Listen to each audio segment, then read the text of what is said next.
Dis-moi, ça fait une bonne heure qu'il est sur le balcon. Tu peux me dire ce qui lui arrive? Bonne question. Je crois que ça a un rapport avec le bouquin qu'il a posé récemment.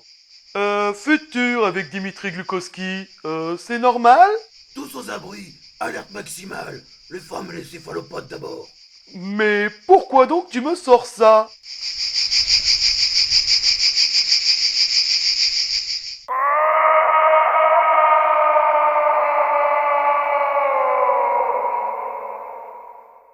Nom de...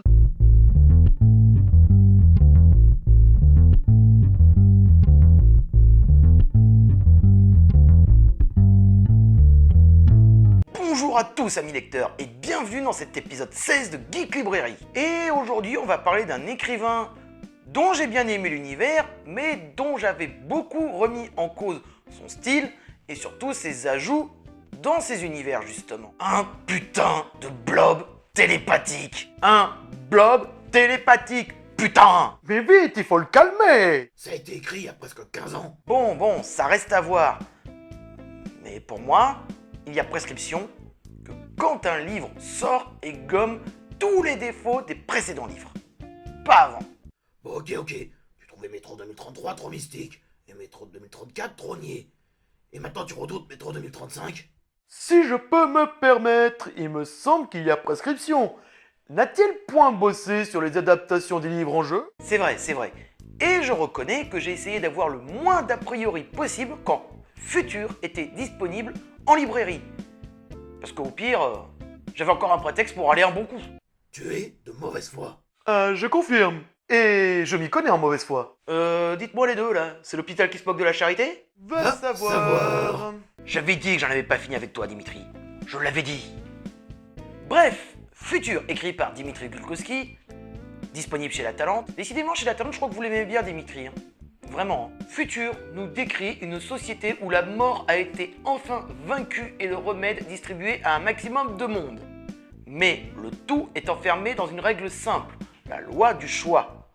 Si tu fais un gosse, un des deux parents doit mourir.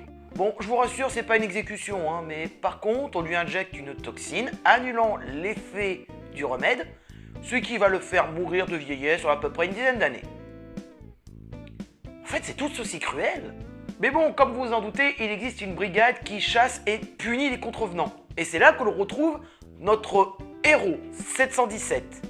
Immortel de son état et orphelin de naissance. Celui-ci chasse les contrevenants à travers toute une Europe surpeuplée qui ressemble maintenant à une ville unique, gigantesque, aux proportions tentaculaires. En fait, là, ce qui m'a amusé, c'est que j'ai eu l'impression d'avoir Trantor. Aucun espace vert, le tout qui s'élève très haut. Bon, Trantor, c'est le contraire, ça plonge très loin dans les profondeurs. Mais il y a un petit quelque chose qui m'a rappelé Trantor. Peut-être à cause de son nombre d'habitants, allez savoir. Je vais aborder très vite les deux points qui m'ont sauté aux yeux. Que deux? Ça me surprend venant de toi. Bon écoute, ça va, tu vas pas m'en faire des takoyaki non plus, non? Ouh. Le premier point, c'est que l'univers m'a littéralement aspiré. C'est peut-être une des meilleures facultés de Dimitri, c'est de savoir créer des univers dans lesquels nous pouvons plonger sans aucune retenue. Mais encore une fois, dans cet univers, et ce pratiquement dès le départ, j'ai remarqué, Dimitri, les femmes, elles ne servent à rien si ce n'est faire potiche ou pondre des gosses. Alerte, il va exploser. Putain, il faut une solution. On a qu'à le brûler, voyons. Au moins il va hurler, mais pas pour rien. Hein? Oh bordel. Bah quoi, je propose ce que je sais faire, moi, voyons. Bon, je peux finir mon explication ou bien les deux là? Hein? D'accord. Bref, nous allons suivre les aventures de 717 qui va devoir agir sous couverture pour pouvoir retrouver un dissident à la loi du choix. Et vous vous en doutez, ça va partir très vite en vrille. Là, ce qui m'intéresse, c'est l'évolution du personnage principal. Dans Métro 2033, et aussi un peu dans Métro 2034, les personnages principaux étaient parfois complètement stupides. Là, 717 est bourrin, un petit peu stupide, mais sa stupidité s'explique et a une véritable explication. Ce qui fait que là, je vais pas trop hurler comme un damné.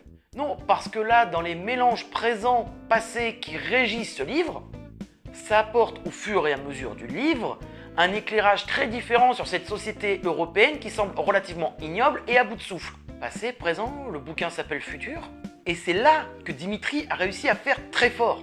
Réussir à apporter une critique de la politique mondiale grâce à son ancien statut de journaliste. Et croyez-le ou non, parce que Dimitri est russe, je rappelle, personne n'y échappe. Que ça soit l'Europe, les USA, la Russie, la Chine aussi. Toute la scène mondiale majeure actuelle en prend pour son grade. Et c'est ça aussi quand on s'en rend compte, c'est que Dimitri là-dessus il s'est vachement amélioré. Ce n'est pas juste la folie des hommes qui critique, là c'est le monde actuel qui critique. Mais attends, il me semble que tu avais dit que dans ces romans, les femmes étaient des bonnes à rien, non? Non mais sérieusement, tu veux que ça parte en tentacule? Ouais, va falloir s'y coller. Bah, autant attaquer le terrain glissant de suite. Hein. Parce que oui, j'ai reproché à Dimitri d'avoir des personnages féminins complètement inexistants. Voire risibles. Et je dois dire que c'est à l'heure actuelle l'un des plus gros reproches que je pourrais lui faire. En plus de ses idées what the fuck. Et c'est peut-être le point que je craignais le plus dans Futur. Parce qu'avec l'absence de personnages féminins intéressants comme dans Métro 2033 ou la gourdasse de compétition qu'on a eu droit à Métro 2034, faut pas m'en vouloir si j'avais quelques réticences au démarrage. Et au final? Bah ça commençait mal. Parce que ça commençait avec une scène qui aurait pu finir en plan A3, dans des bains publics. Puis avec une femme qui se trouve tout en haut du panier, qui est presque dans les décidants, mais qui finalement est sous la coupe d'un homme politique ultra possessif, manipulateur et au comportement assez ambigu. Mais au final, quand j'ai commencé à approfondir un peu cet univers, j'ai découvert que Dimitri finalement ne faisait-il pas que critiquer notre modèle de société et toutes ses inégalités? Et là, d'un coup, je l'avoue, j'ai percuté. Je l'avoue, dans les cas des Métro 2033 et Métro 2034, c'était assez maladroit.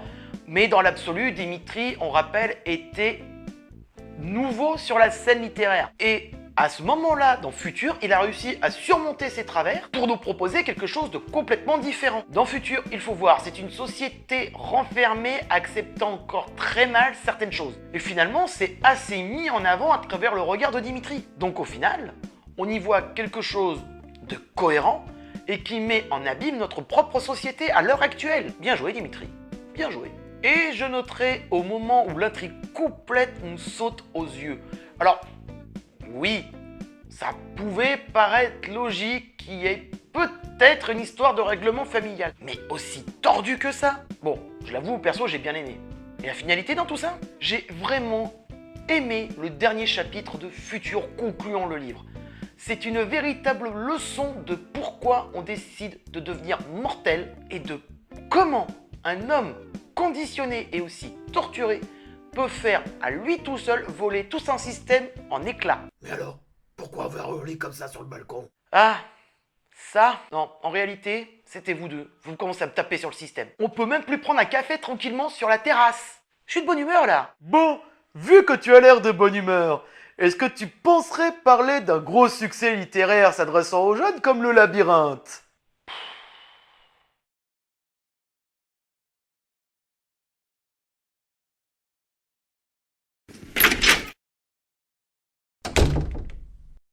Mais qu'ai-je donc dit pour qu'il puisse prendre la porte comme ça? Allons bon, où est-ce qu'il est parti maintenant? Si c'est ce que je pense, je crois qu'il est descendu à la cave. C'est pas là qu'il t'avait enfermé? Je n'y étais pas tout seul à la cave. Je m'en suis même échappé en fait, et c'est pas pour rien, il y a pire que moi à la cave. Pire que toi à la cave? Bien pire que moi.